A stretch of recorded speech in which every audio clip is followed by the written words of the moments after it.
Hi everybody, welcome to Measuring Event Effectiveness. My name is Erica and I've got Becky and Jonathan on the line with me here today. We are your team that is supporting you as National Engineering Month Ontario organizers to put on great events and have a lot of fun. So thanks so much for joining us. As you might know, National Engineering Month, the campaign, is a team effort. We have 4 founding partner organizations whose logos are here at the bottom, representing technicians and technologists in Ontario. That's OSET, Professional Engineers Ontario, who might be the PEngs and licensed engineers you've heard of, as well as Engineers Without Borders Canada and the Ontario Society of Professional Engineers. So all of these organizations do great work in their individual fields, and once a year we come together to put on this joint effort that is to inspire the next generation and change the public's mind about what engineering and technology are really about. So today we're going to be focusing on one theme, which is the measurement of your events, and we're going to present 2 tools that we have for you, both the scorecard and the survey, and we're going to go through how those work and in pretty good detail, so you'll have a good sense of how to use the scorecard. And then, as we mentioned, we'll give you some hints on next steps and open up the line for Q&A. So first of all, why measure? Hopefully this isn't a question you're asking, but just in case you are, this is something that we feel is really worthwhile because it helps us learn how great events are run. If we're going to do outreach, if we're going to speak about engineering and technology to the general public and to young people, we might as well do it right. I think that's how we all feel about it. We want to improve year over year, and so of course we need a definition of what the goal is we're trying to achieve. And as I mentioned, that's changing the public perception of engineering and technology.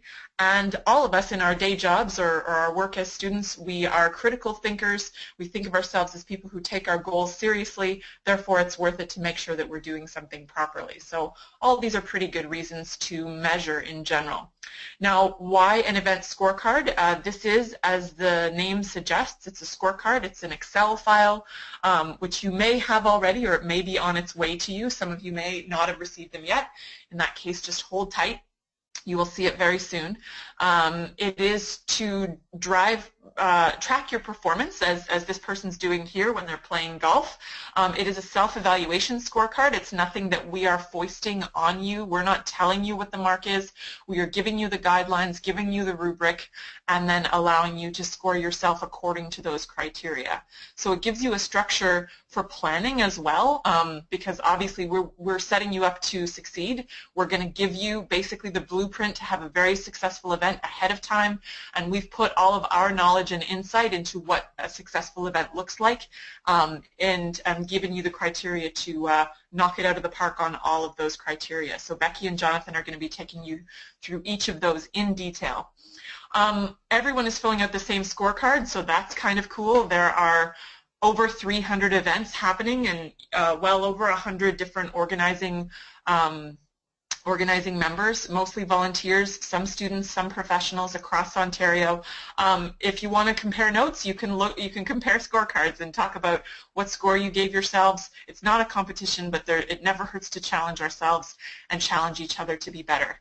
And also, finally, this is important from our perspective, we take the data that you give us and we use it, not individually. We won't come back to you and ask you about your score. There'll be no level of follow-up like that, but we will use the data in aggregate to do things like report to our sponsors on how many audience members we engaged during the month, how many volunteers were involved, and we'll look in total at how well we did on things like messaging and budget.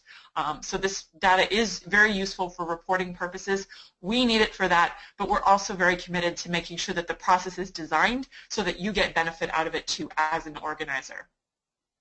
So we think a little bit, just taking a step back on outreach, we said, we want to change the public perception. We want to inspire the next generation of engineers and technologists. How will we know if we've done a good job? At the end of a single event, it would be pretty hard to know for sure. I mean, we can look at our budget numbers, our attendance numbers. We want to be in budget and we want to get a good turnout, but is that really enough to achieve our bigger goal? It's probably not. I mean, to see ultimately, we could say, one measure of success would be, did those kids then go ahead and enroll in an engineering or technology program? That would be great if we had lots and lots of money and a longitudinal study and 10 years to figure that out. we don't have that kind of time or resources, so we want to do something that's a little bit more quick and dirty to give us a sense of whether our gut feel of whether this has gone well. And, at the end of the day, hopefully you have a sense of, yeah, that was awesome, that went really well. We want to see if those anecdotal experiences actually have some, some objective evidence or data to back them up. So that's what this measurement process is all about. We're raising awareness of engineering and technology, and in case many of you hadn't figured that out, if you do other things in your group, if you've got a recruitment requirement, you want to bring in new people to your chapter or your organization, you want to create new relationships and build community and awareness of your organization and what they do when they're not putting on National Engineering Month events, this is also very beneficial for that. I often say that outreach is a gateway. You get someone kind of hooked, you get them doing some fun outward-facing stuff, doing a workshop in front of the kids or something like that, they will keep coming back because it's very satisfying and a great way to get them involved. So our bottom line on all of this is that it's not just about what we're doing as organizers, it's about the messages that our participants are taking away. We're going to go into a lot more detail about that, but really this is the key to the whole thing. If you forget everything else today, I hope you will remember this. The messages that your audience takes away from your presentation are one of, if not the most important indicator of the success of your event. So we have these 4 messaging guidelines that we've been using year over year. You'll recognize them if you're a returning organizer. And there's really a lot in there to sort of mine and work with. We think of these as sort of I guess we call them messaging guidelines, but really they're sort of the moral of the story. Let's say you want to give an example, you want to tell a story as part of your event. This is kind of the punchline, or this is sort of the overall takeaway that you want your audience to have. And the way that you fill in the blanks, the way that you get them there, that's your own creativity, that's your own story and your own examples. So these messages come from a body of work called the Changing the Conversations campaign, which was done by the National Academy of Engineers. And basically what they did, they had a lot of money and a lot of time to study what the most effective messages would be, and they trialed a whole bunch of different lines about engineering, and these were the ones that came out on top as the most appealing and most inspiring to a wide variety of youth and the general public. So right here we've got the creme de la creme of the messages. That's why we're giving them to you, so you don't have to waste your time figuring out what works and what doesn't, fumbling around. So the first one here that we really like, and it's kind of neat that there is a place for you, is the theme of the whole National Engineering Month campaign. So we're saying, there's a really diverse set of challenges out there. There are some big things going on in the world that we need to come together and solve, big complex challenges, and we need a diversity of thinkers to do that. So this really turns the idea of, a stereotype, or you have to be just one type of person to be an engineer or a technologist, really turns that around and says we need lots of different people. And if you want to do this, you young person in grade 4 who might not even have thought of him or herself as an engineer, if you want to do this, if you want to be a technologist or a technician, come work on some of these exciting problems with us, there is a place for you. You are welcome with us. So really giving them that sense of confidence and giving them a sense of being welcome and included. Which again, I think a lot of kids might by default feel a little bit intimidated if they think they're not good at math, if they think that they're, if they're a bit intimidated by science, then that's something that is really going to be refreshing for them and maybe a bit of a happy surprise if you really put that message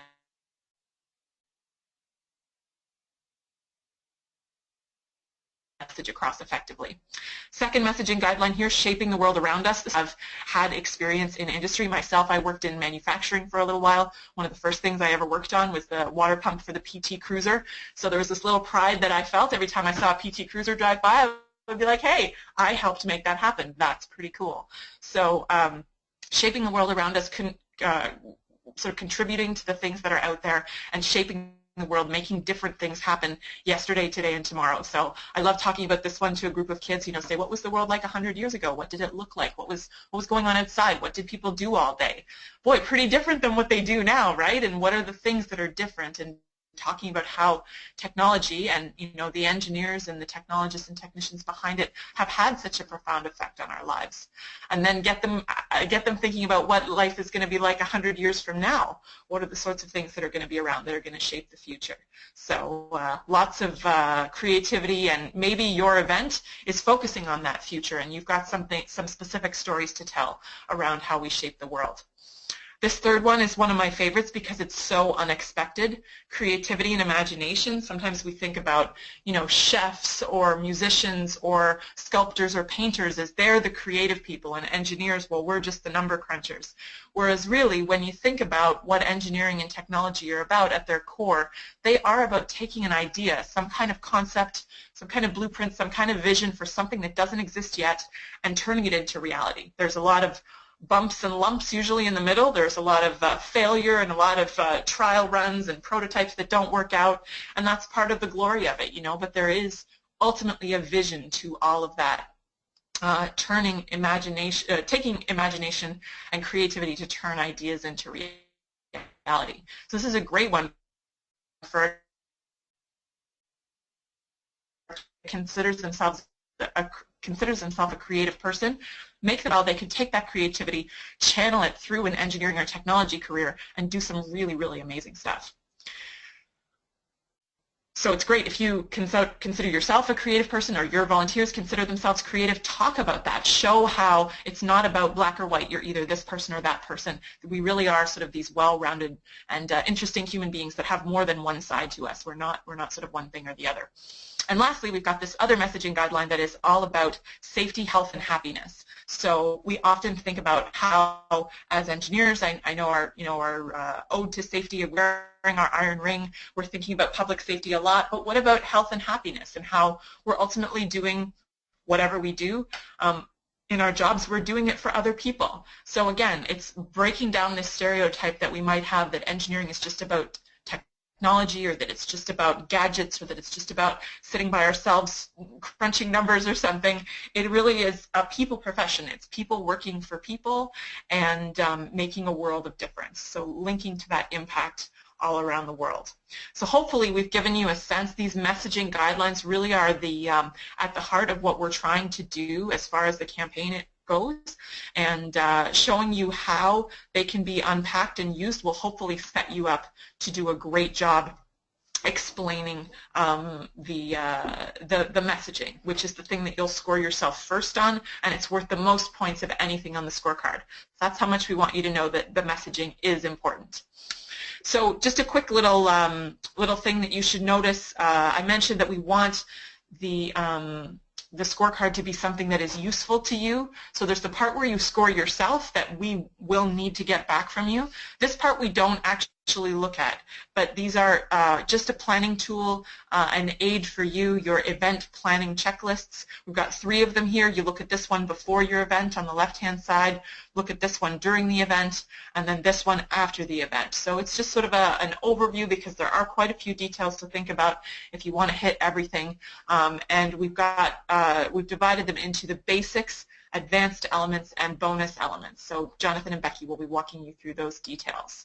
So without further ado, the NEM scorecard, this is the first and arguably the most important we're going to be using. It helps you measure, it helps you plan your event, sorry. So it's not just about scoring after the fact. We hope you look at it ahead of time and use that to make your plan for your event, and then helps you measure the effectiveness, as we've said. Honestly, we need the data, but we hope that it's useful to you too as you go. We've designed it that way. That is definitely our intention. And this is definitely going to help you figure out what works and what doesn't. Record that, track how well you're doing, and especially if you come back next year, which we certainly hope you will, and continue to organize as part of National Engineering Month, you'll be able to leverage what you learned last year and capture it in your scorecard again. We really don't change the scorecard very much year over year, so you really can have an apples-to-apples comparison when you look at scorecard changing scores year over year. Again, we are learning from you. We're not the, we are outreach enthusiasts ourselves. I think Becky and Jonathan and I have probably spoken to thousands of kids over the years about engineering, sort of practicing what we preach, but we don't know everything. We're always looking to up our game and learn new things from you, the organizers. So we like it. There are spots in the scorecard where you can record things that you learned, and this is a practical thing here. We will be splitting your event funding. You'll notice if you've already received your first payment that you got roughly half of the money that you were awarded in your first installment. You will now go ahead, do your event, return us your completed scorecard, and then you get your second allotment of funding. This has proven necessary in previous years because we know that after the event happens, it can be easy to let some of these administrative details fall through the cracks, and we want to make sure that doesn't happen because that data is really useful and important to us. So we want to make sure you are properly motivated to finish your scorecard, get it back to us. The sooner the better, and we will get you the rest of your funding. So Becky, over to you to walk us through the basic elements of the scorecard. Okay, thank you very much, Erica. Good evening, everybody. This is just a screenshot. For those of you who have received your scorecards already, you might, if you've opened them, you may have seen this. This is just the overview of the scorecard itself. Just to explain a little bit around the way the scorecard's set up. So it comes to you as an Excel file, and then there are multiple tabs that you need to look at. So the checklist that Erica was showing you previously is one of the tabs that you can click on to get access to that tool. And we highly recommend you looking at that. It's a great way to have reminders of what needs to get done before, during, and after. So this screenshot that you're looking at right now is a tab that you would see that will show you sort of the overall picture of all the information that gets pulled into that scorecard. So how does it work? The scorecard itself has three main sections, and it works on a point system. So again, those of you who have used it before, this might look familiar. The first section is called the basic elements, and that's essentially sort of the kind of minimum or standard elements that need to get built into your events. So here we're talking about messaging, attendance, budget, media, and then improvements. And if this is an event that's been run year over year, there's a section there on improvements from previous events. There's also an advanced section. So these are elements that would go into your event around social media, collaboration, engagement, and diversity. And we're calling those advanced because we think the basics are pretty solid, and if you are able to cover well all the elements that are built into the different messaging, attendance, budget, etc., then you're going to have a very successful event. But for some organizers, maybe someone who's run an event year after year, and they're ready to kind of up their game a little bit, they might want to consider some more advanced things to build into their events. So that's where you can get some extra points for the things I mentioned there. And that's up to a total of 35 points. And then there's some bonus points to be had, so that's always fun. And the bonus points are worth up to an additional 15 points. The way the scorecard and kind of scoring works is essentially just actual versus plan. So the plans were provided to us when you filled out all the information for your funding applications. We've taken all that data and we've pre-populated your scorecards with that plan, essentially. So when you receive it, if you provided us that information, you should see it there. So really all you have to do is capture all your actuals, and I'm going to walk you through what you need to consider for that, and then put that information into the scorecard. So I'm going to start off with basics, and then I'm going to turn it over to Jonathan to talk you through the advanced and bonus elements of the scorecard. So with basics, there are those 5 different elements that I mentioned. So messaging, which is worth 20 points, attendance worth 15, budget 15, media 10, and the improvements 10 points. So you can see we've put messaging up at the top with 20 points there, and Erica talked a lot in the introduction around that messaging and why we think that's a real key ingredient in having a successful event. So you can see that that's reflected in the points as well.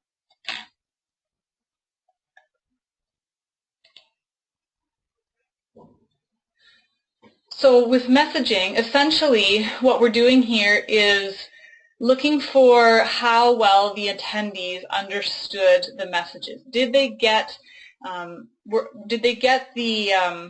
messages we were intending to put across to them? Did they internalize that, and were they able to kind of repeat it back to us or communicate externally themselves the same ideas? So with the messaging, so what we've done is gone through your funding form, and I think there's a picture on the next slide here. Yeah. So gone to your funding form where you pre-selected which messages you planned to deliver. So you can see on this example, this event organizer has selected the diverse set of challenges for the 21st century and the creativity and imagination messages to weave into their events.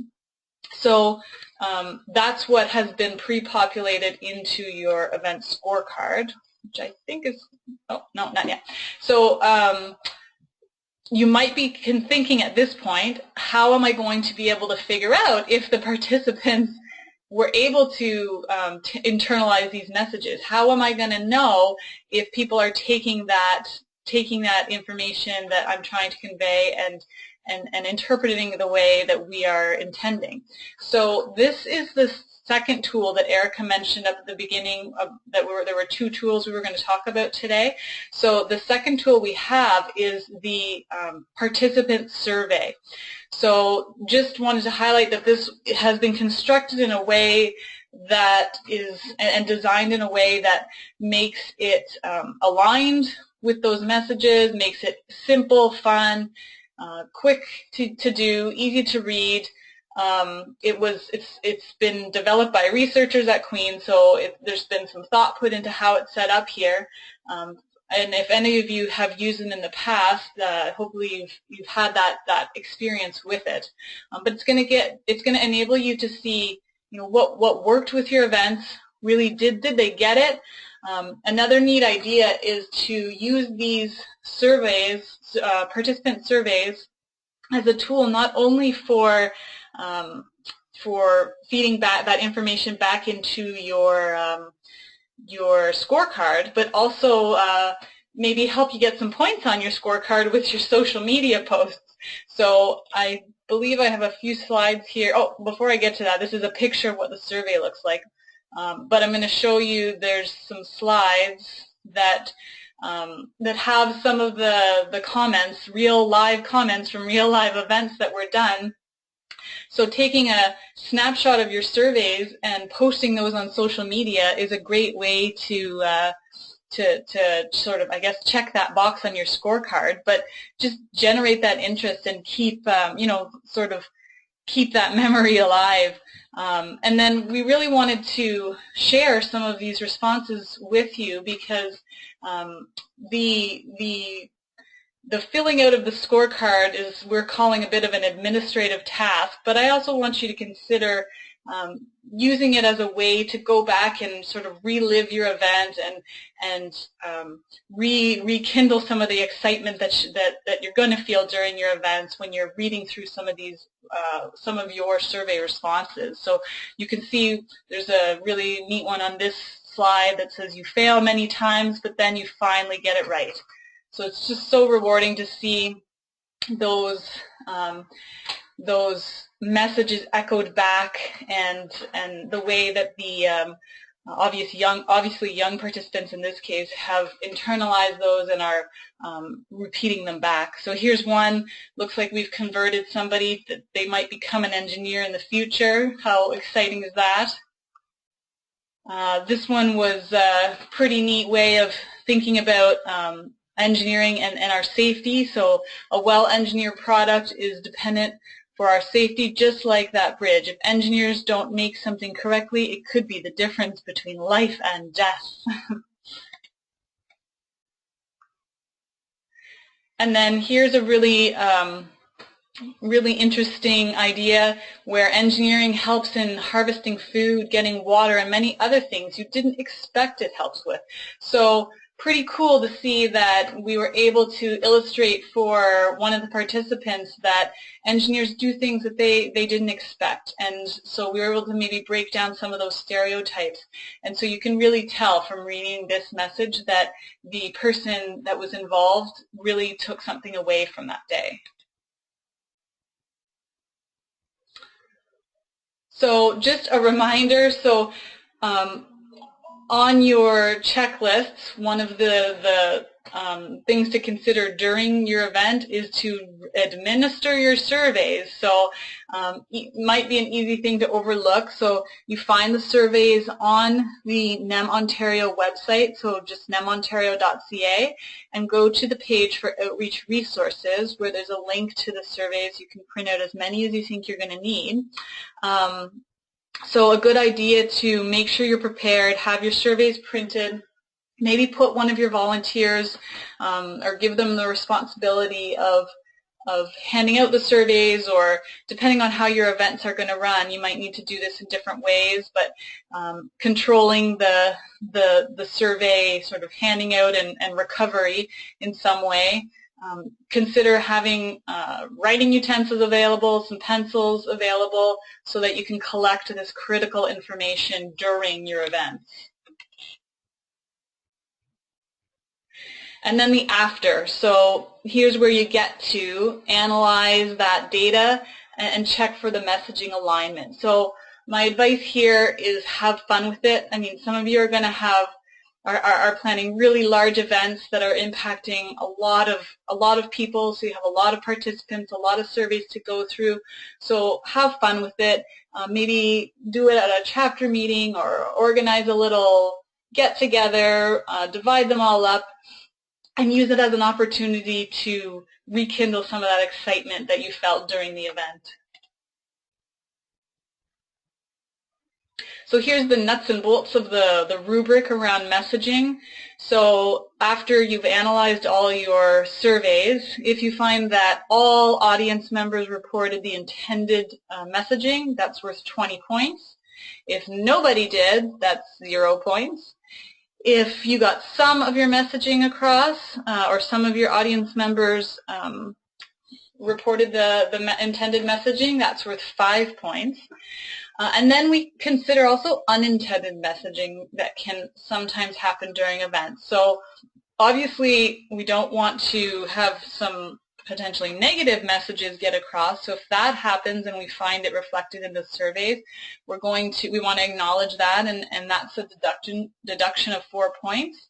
And then if there's some other unintended messages that seem to be coming through, then as long as they're not negative, then it's just an additional 2 points. So that's all I have to say about messaging. The next element in the basics part of the scorecard is number of attendees. So pretty straightforward here. We collected that data that you provided us on your funding application about how many participants you plan to have at your event. If you didn't have this information available at the time, not a big deal. When you get your scorecard, if you've already got it, you can go in and enter that yourself. But it should be there for you pre-populated if we have it.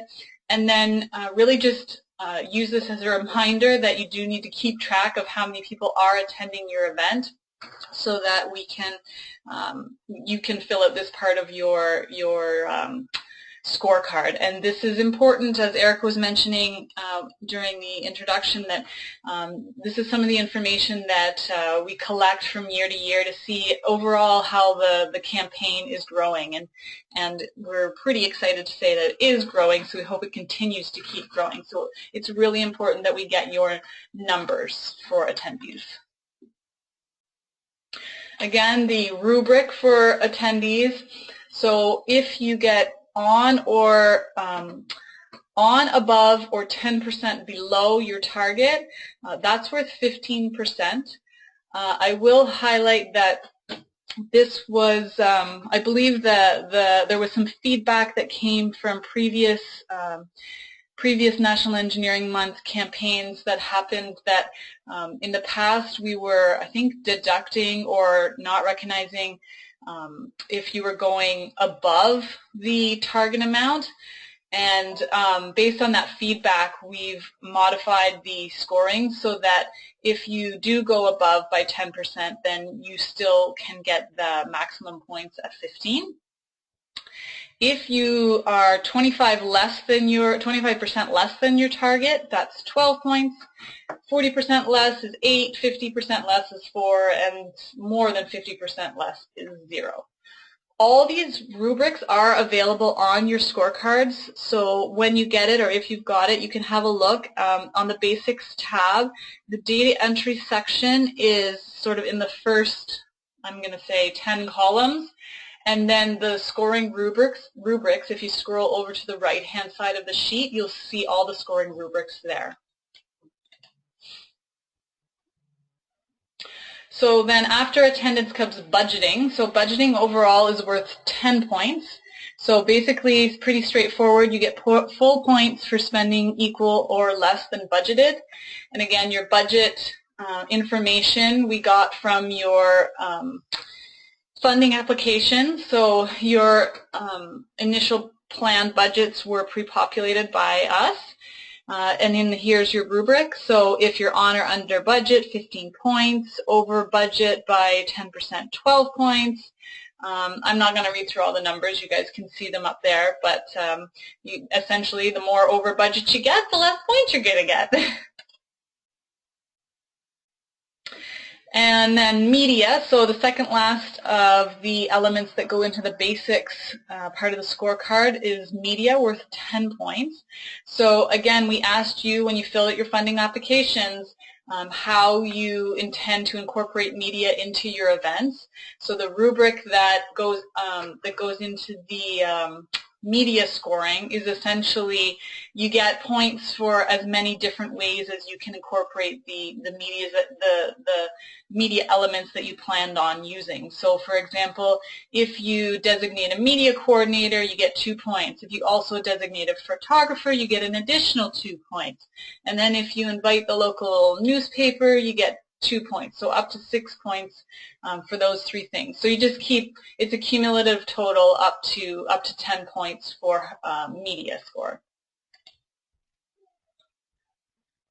And then if you're running an event that you are trying to do some improvements on, so if it's an event that has run in the past, we asked you some goals to set some goals on what you want to do or how you might want to run your event better this year. So those are around larger audiences, the quality of your messaging, how you executed on your budget and compared to those previous years, your attendee engagement, and then having a greater impact through social media. So again, similar to the previous rubric, it's just a cumulative sum of the points based on how you think you did on those elements. So that's something you need to consider. Again, this is, as Erica mentioned, it's not a competition. We're not going to come back and question you on these points. So it's really more to get you thinking about how really did we do with that quality of our messaging, or improving our attendee engagement, and how can we do it even better the next year. So that's all I have to say about the basics section of the of the scorecard. So I'm going to turn it over to Jonathan, who's going to walk you through the advanced elements and bonus points. Good evening, everyone. I'm Jonathan. As Becky mentioned earlier, the advanced elements are more so for the organizers who have a bit of experience holding these types of events and want to push their teams to the limits and basically see if they're up to the challenge of getting a perfect score. It's not mandatory, so don't stress if you're a first-time organizer. We just want you to get the most out of these and, more importantly, participants to get the messaging and basically take it in, reframe how many people look at the engineering profession. So these are the 5 categories that we're going to be diving into today: social media, collaboration, participant engagement, volunteer engagement, and the promotion of diversity. So diving in. Social media is worth 10 points, and here in the notes that you'll find your scorecard, it's the same thing. If you go to the advanced tab of your scoring card and just scroll over to the right, you'll find some of these notes, and for every post you make with hashtag NEM 2017, you're going to get 2 points with a maximum of 10 points. And you can reach out to us at any of these social media platforms. This is our handle here, NEM Ontario, and that is our hashtag handle right there, NEM 2017. So feel free to give us a shout out anytime. We really appreciate it. And check out our website as well, nemontario.ca. We're going to be blogging over the next few months about different events we're going to be holding. Here are some examples of different types of social media posts. You'll see OSPI, they're holding a Raptors event at the Air Canada Centre March 1st. It'll be really fun to attend. And Discovery Western, they're really fun to work with. And basically, the more shout-outs you give, the more points you get, so feel free to go nuts. And the next section would be collaboration, also 10 points. Here's some instructions, also found in the same advanced scorecard. And the more organizations you connect with, the more I think you'll have a more diversity and more things you could connect your audience with, because the more ideas you have and collaborate on, the different messages, obviously you want them to line up with the key messaging, but the wider variety that you get in that messaging. And so this is a good organization, Inspire, is holding close to 100 events across the province, really cool. And so here are some examples of different organizations you can partner with. They're scattered all over Ontario. We're pretty lucky here. So the YMCA, local libraries, IEEE, we're pretty lucky that we have OSET and PEO chapters all over Ontario. So feel free to connect with them, because the more organizations you collaborate with, the more points you get in the advanced section here for collaboration. And they'll be happy, because a lot of these organizations, especially like the Girl Guides and Big Brothers and Sisters, they're all about working with the next generation. And if we can incorporate technology and engineering into some of the work that they do, then we can really embrace that diverse set of thinkers and inspire them to become the next generation of technologists and engineers. The next element is participant engagement, and it's worth 5 points. Here's the instructions in the notes you'll find in the advanced section.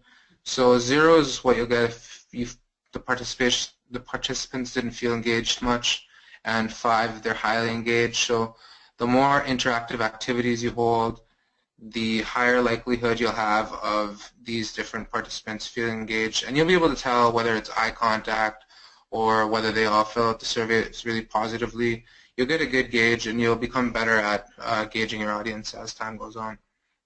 And the key goal of holding these events is not to get the most people, but to really have a successful event. And what we mean when we say successful event, it's about bringing engineering and technology to life for the participants you have in front of you. So whether it's inspiring the next generation or reframing what engineering and technology professionals are, and reframing the view that people have in the general public, we hold these events because we want to interest people, get them energized, challenge them, and make them feel confident. So this picture really illustrates it. I like it, especially when it comes to the next generation of technology professionals and engineers.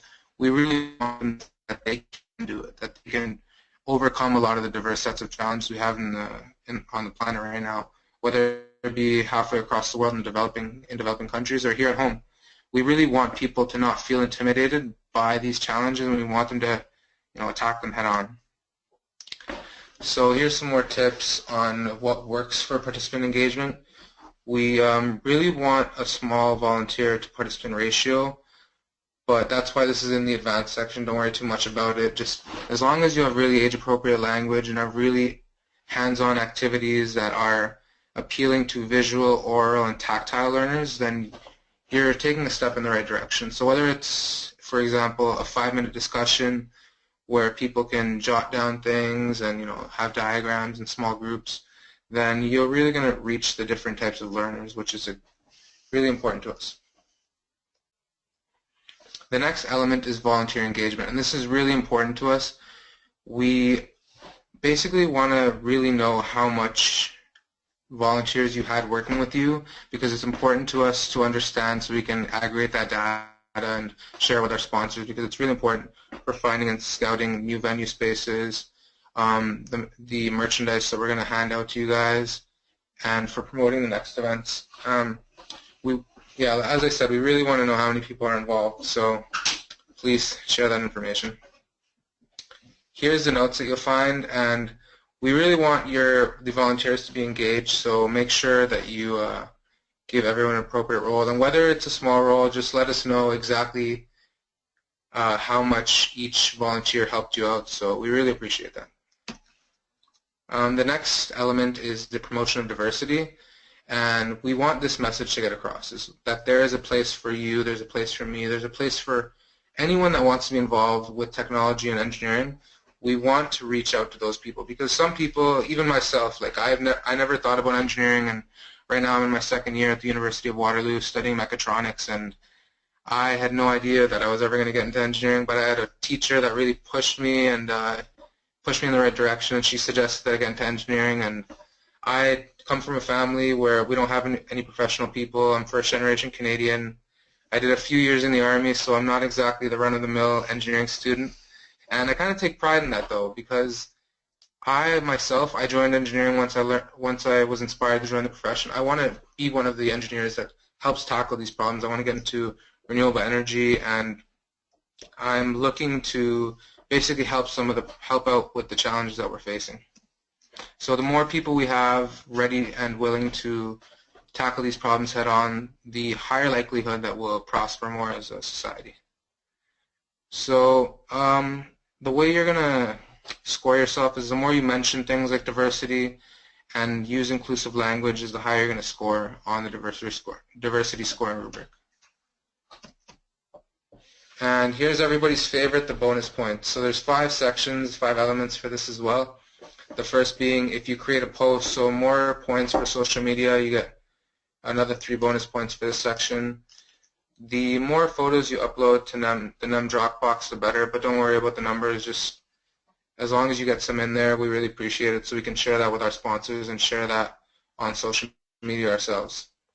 And here's a really fun one that if you hear some of your participants or some of the volunteers you're working with say amazing things, funny things, just give us a shout out on social media and hashtag NEM 2017, and we'd love for you to share some of those messages with us, and you get 3 bonus points for it, so why not? The 4th section of the bonus is to promote NEM as a whole. So whether it's using the NEM 2017 hashtag or reaching out to us on one of these social media platforms, either one will get you another 3 bonus points. And the last section for bonuses is the 3 to 5 mini profiles, and I'm going to give you some more information on the next slide regarding those profiles. And so what is a mini profile? Stories from your engineering or technology employees are what I myself have been blogging about for the past few days, and here's some of the questions that we really asked for. We want these profiles to tell us about what these engineering professionals or the volunteers you work with feel proud of in the work that they do, and what it means for them to be an engineer or technologist, and what are some of the things that really excite them. Like for me, I said energy access is a huge problem that I'd like to deal with, and so we'd like for these profiles to include some of the challenges that really excite people. So you can submit these mini profiles in video form or in written submissions. It's really up to you, whatever you feel more comfortable with and whatever you prefer. We want you to let your creative sides loose so we can write about you and you can have fun with it. So here's a checklist for the advanced elements and the bonus. The first column here is for the what you want to do beforehand. So whether it's set up social media profiles or elect a media coordinator. And here in the middle section is what you want to be doing during. So make sure you hand out those surveys so you can get some of the feedback from your participants, and make sure you've welcomed guests. And the last column here is for what you want to be doing post-event. So this checklist is really just for you to know or to be more aware of things you could tackle before, during, and after the presentation, and just have a good handle of things. We don't expect you to hand it back, and it's not going to be included in the scorecard. It's just more so to help you out. And I'm going to hand it over here back to Erica to finish off the presentation. Thanks, Jonathan. Great job. As you can see, we've got lots of passionate people on our team who I hope have given you some nice inspiration as well as practical information for how you're going to run your event and make it fantastic. So one of the last housekeeping items here is the projected order tab. So this is also part of your scorecard. It's one of the more rightmost tabs. You might miss it if you're not looking for it, but what we just want to ask you is to take a moment to jot down in the left-hand green column there how many of this item might you want for 2018. This is not binding. There's no obligation. We're going to still look at what people order next November, or sorry, this coming November for NEM 2018. The purpose here behind this tab is just to give us a sense of what the demand might be going into next year so that we can plan a little better. And what this means practically is that future NEM organizers are more likely to get all of what they ask for, because it means we'll order the right number of t-shirts, the right number of souvenirs, the right number of posters and that kind of thing. You can also give us some feedback in the right-hand column here of whether you got your desired quantity of this item in 2017. So I can tell you that since I've started working on this campaign 6 campaigns ago, 5 years ago, we've gotten a lot better at filling the quantities that people are asking for. Sometimes we do run short for reasons beyond our control. So first of all, you can help by filling out the projected order tab, and second of all, we're really sorry if we can't give you everything that you ask for. We're going to do our very best based on the funding and the quantity of merchandise that we have available. So that is pretty much my plug there for the projected order tab. Finally, last step, you've gone through your basics, you've gone through your advanced, you've gone through your bonus items, you've given yourself all of the score that you feel you can. This tab is actually a sort of a summary. You actually enter your scores in the green highlighted cells, and then this is just a display to show you what your full score is. Again, it's not a competition, but it is sort of fun to see how well you can do out of a possible score of 120, including all of the bonus points and things. So we need you to fill out your event scorecard. Do it as soon as you can after your event while everything's still fresh in your mind. You can put it in your NEM Dropbox, which if you haven't received the link to that, you will be getting it very soon. And you can also email it to us at nemontario@ewb.ca. So either works. You don't have to do both, but please do one or the other to make sure we get your completed scorecard. As we said, best practice to do it immediately. You absolutely must do it before May 15th. If we do not get your completed scorecard by May 15th, you may not get the remaining funding that you have. This is just because we need to close the books, we need to write our report, and we just can't afford to wait around all our lives to get the completed scorecards back from the organizers. So please, please don't put us in the position of having to say no to you. We want to give you your second half of the money. It's budgeted, it's ready to go, it's in the account ready for you once we get your completed scorecard. So that's all the content we have about measuring event effectiveness, and we're just about ready to open the line for questions. Just a couple of final reminders. Thank you for making time to come out to this webinar. We hope you found it enjoyable and informative. There are a couple more webinars coming up, and we have all of that information on our Eventbrite page, and you're welcome to attend all of them. We do one at 12:30, one at 5:30. They're generally the same. You won't really need to attend both if you're at one or the other, and we can also make a video replay available if you're not able to attend them live. You're also welcome to forward the invitation to other people on your team. It doesn't have to be you as the main organizer at every single one, just depending on your availability and your interest. And again, the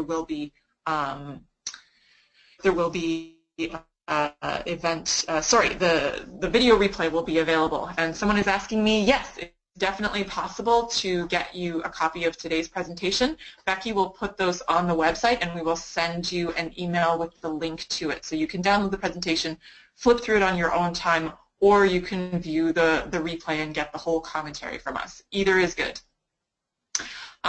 Your first round of funding is on its way to you. You may have already received a check in the mail or a draft into your chapter bank account, depending on which organization you're with. If you haven't, it is on its way. We definitely recommend you keep an eye out for it and follow up with us if you don't see it. I would say within the next week to 10 days. It is on its way to you.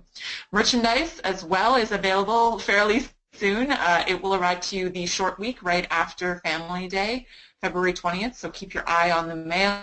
Again, we're using the address that you sent us, and so if that's not the address you want, you need to let us know ASAP. So otherwise, the boxes will be arriving full of loot. And when you get them, we love hearing about it, especially if you want to take a picture and tweet it at us or Facebook it at us. That just adds to the fun. That's really, really neat for us. Because as you can imagine, packing up 20,000 pieces of merchandise and sending them out to hundreds of organizers across Ontario. It's a lot of work. We're counting on a lot of volunteer bodies to get that done. So we love seeing the results and the excitement on your end. Finally, as I mentioned, the completed scorecards are due May 15th. Please go put that on your calendar right now so you don't forget the deadline. And look at our blog, share the content. We would love to have your participation, would love to have you profiled. We'll send you those questions as well. Check out hashtag NEM 2017 and do your part to spread the word online. Finally, have fun, enjoy your events. We'll be talking to you on other webinars, and reach out to us if you've got comments, questions, or feedback. Thanks so much, everybody.